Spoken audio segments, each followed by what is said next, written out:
the main difference is, I think, in the mode of storytelling, which is once was designed to be an epic story to be told over hopefully many seasons if the fans ask for it. Whereas with Wonderland, what we're trying to do is tell this very contained story in one season, specific to Cyrus and Alice and how they've been separated and how they will or won't get back together. And that should the fans like it and people want more, then we would come up with a new adventure for these characters to go on. But it's meant to be a beginning, middle, and end all told in one season. How often will the two worlds, meaning the two shows, collide? Not really a lot. It's funny because it's not a spin-off in the traditional sense where it would be like a character for once and we drop them off and they say, okay, we're going to see, Robin Hood, as we've said, will be making an appearance, but really the show lives on its own. And so that if you've never seen Once Upon a Time, you can watch Wonderland and jump in and not feel like you've missed a beat. But if you do watch Once Upon a Time, we'll have Easter eggs and a few things. But we don't have the episode where Rumpelstiltskin in it yet coming up. But that's not to say we won't.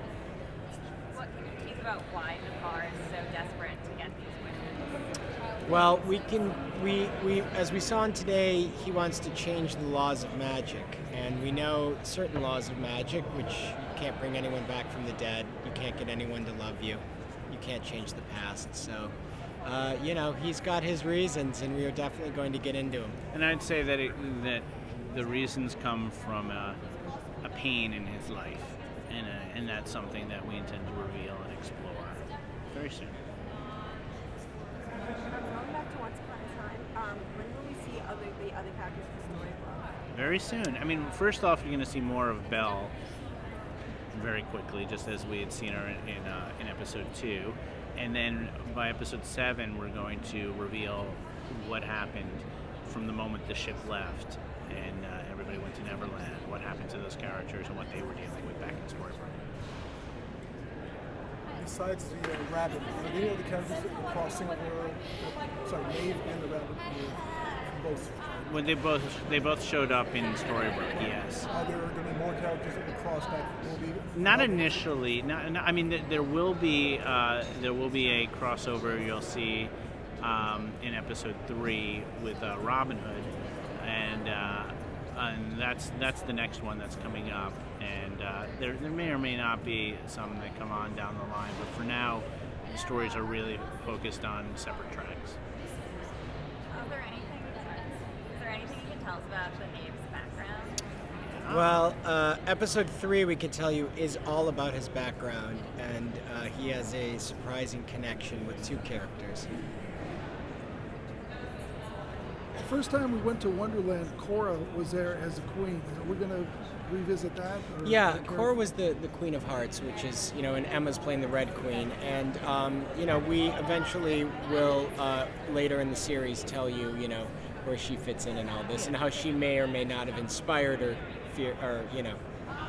had people be frightened of her. In the once world, what we saw of Cora was pre-curse.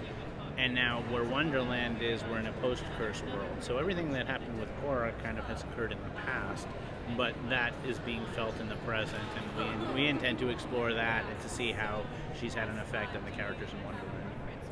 Are we going to see whatever happened to Jefferson? Well, we do know what happened to Jefferson, which is he was reunited with his daughter last year, and so he is in Storybrooke living a happy life because he got his happy ending, which was finding his daughter. We love Sebastian. He's very busy right now, and should he be able to become available someday, of course we'd love to have him back. But as far as what happened to him is, he's in that really cool house with his daughter. Are we going to see more of the tension between Red Queen and Jafar? Are we going to explore more of their history? Yeah, I mean, they are an uneasy alliance, I think you're starting to see, and we're going to explore more of that alliance and see that it's not as simple, because these two, while seemingly aligned against Alice, have very different reasons for what they're doing, and they cause them to butt heads as well. Is Alice's journey to find Cyrus ever going to take her outside of Wonderland? I wouldn't say that it's going to take us outside of Wonderland, but I'd say we are going to flash back to time with her that was outside of Wonderland in Victorian England. returns. I didn't know that. My question is kind of in the process of what you guys do. When you look at a character, a fairy tale character you want to bring into the show, do you totally strip it of everything it's ever been and right down to the basic, and then just start building on to see which different ways you can go? It depends. You know, certain characters, what we like to do is we take our iconic memory of them from our youth. And, you know, what are the things that make them special? So, for instance, Captain Hook, you know, we thought about, well, who's the crocodile, and how did he lose his hand?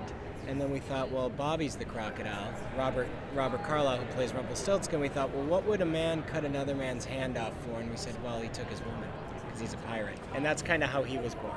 So you start to think about your memory of them and the touchstones, and Yeah, it's a case-by-case basis. Sometimes we adhere pretty closely to the original story. Sometimes we go way off. It really depends on what we're trying to tell in our Once Upon a Time story, and we always try to find what we hope is either an original spin or something new, or to answer the question of what you didn't know about this character is such and such.